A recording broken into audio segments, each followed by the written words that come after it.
Try this. Carefully observe a fully opened hibiscus flower. Okay, before that you must have seen many different flowers. Many different flowers have different colors, different shapes, different fragrance they are having.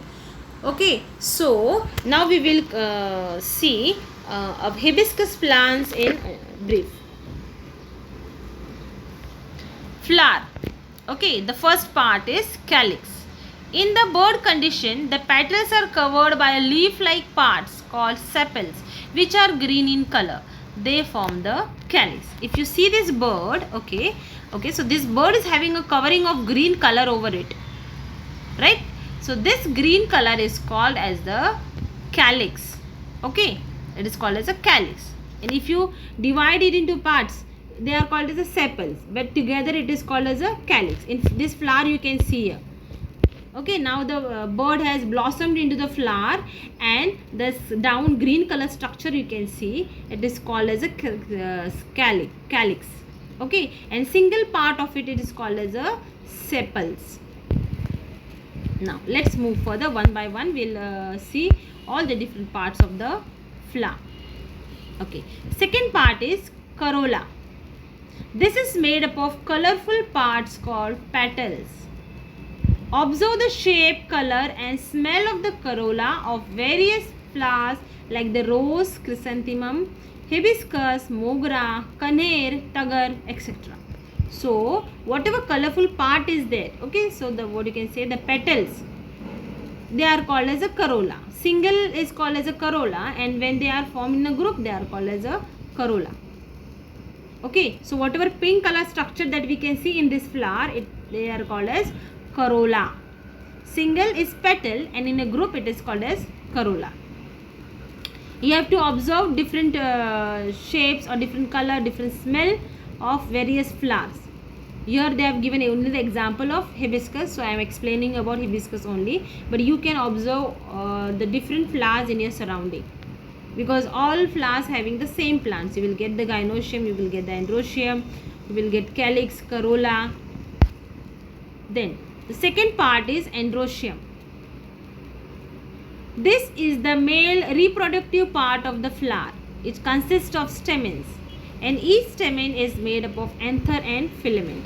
If you see this black color stick like structure which they have rounded, see, they are called as the androecium, and they are the male reproductive part. Okay, and it consists of stamens and anther lobes. Okay, so upward direction which you can see the small dot like structure, red color dot like structure, they are called as the anther lobes. Okay, and the stick like structure, they are called filaments, and together they are called as androecium. And androecium is the male reproductive part of the flower. Now let's learn about the gynoecium. The green color structure over here, see, the full green color structure is called as a gynoecium. Okay, this green part is called gynoecium. Now this gynoecium is made up of three things. First one is stigma. Okay, if you see the hibiscus plants, you have a red dots over it. Okay, though 5 dots are there, those are called stigma. Then the stick like structure is there, thread like structure, that is called style, and below that there is a swollen part, it is called as the ovary. So all these three combines the gynoecium, and gynoecium is the female reproductive part. Yes. Then let's move further. Take a vertical section of a hibiscus flower with the help of a sharp blade. By cutting the flower vertically from stigma to the pedicel, both sections of the flower will be seen to have the same structure. Okay, pedicel means the stalk of the flower. Okay, the stalk of the flower is called as a pedicel, whereas the stalk of the leaf is called as a petiole. We have just seen that the stalk of the leaf is called petiole, and the stalk of the flower is called as a pedicel.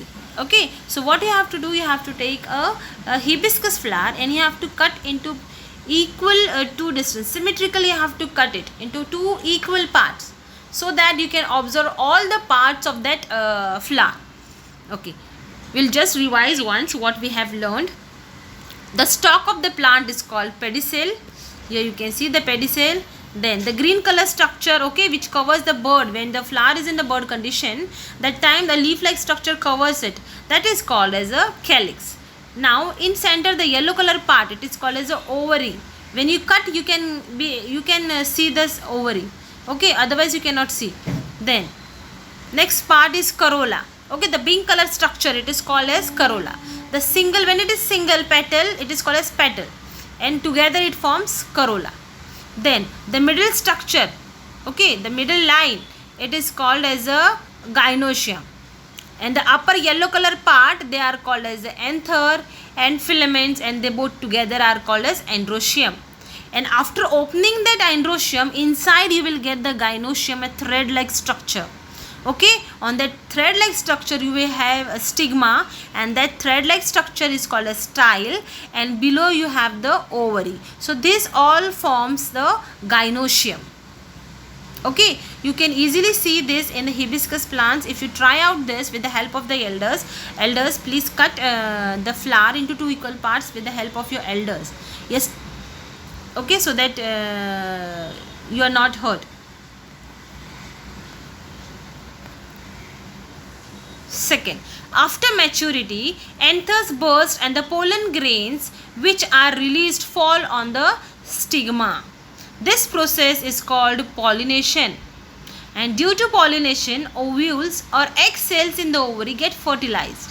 Fertilized ovules forms the seeds and the ovary develops into a fruit. So this is how the pollination takes place, by combining the androecium and gynoecium. The pollen grains which are present, the anther lobes, okay, which are present on the flowers, on the androecium, okay, they fall onto the ovary of the gynoecium, and then the pollination or fertilization takes place. And from this fertilization we get seeds, and from seeds we get the fruit.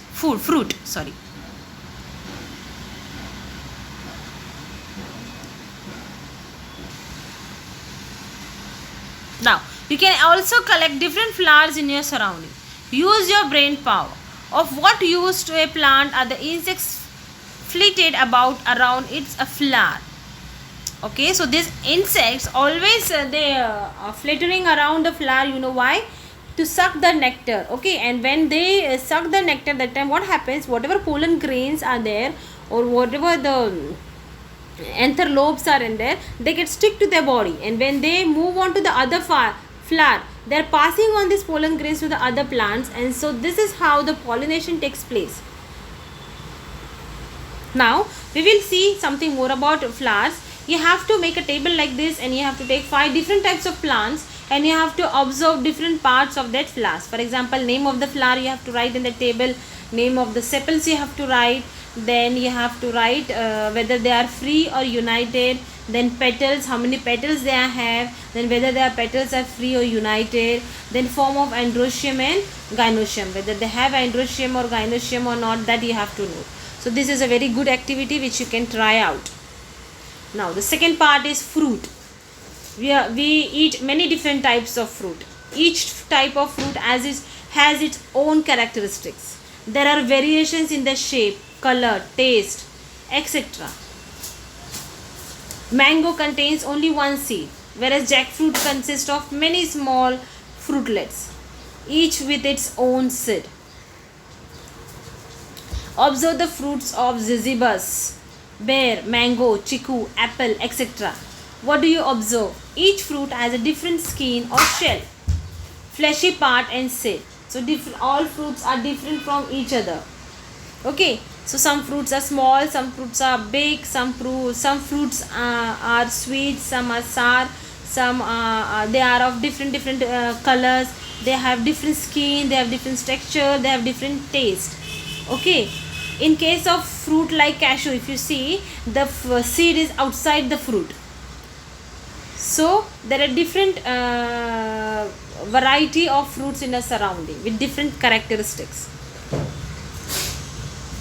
Now one more activity for you all. Soak the seed of pea, wheat, rice, jawar, groundnut in water for 3-4 hours. Press the seeds with your fingers and observe them. Which seeds get divided into 2 equal parts? So you have to soak them and you have to press them. So if you press, you will observe that some seeds can be easily divided into two equal halves. They can be easily symmetrically divided. But if you see some seeds, they cannot be divided into two equal parts. Okay, they will break anyhow. Okay, so the seeds which can divided into two equal parts are called dicotyledonous seeds. Okay, and the seeds which do not divide into two equal parts are called monocotyledonous seeds. So these are the two different types of seeds in the fruit. So here we have completed our lesson, plant structure and functions. I hope you all must have understood the lesson. Thank you.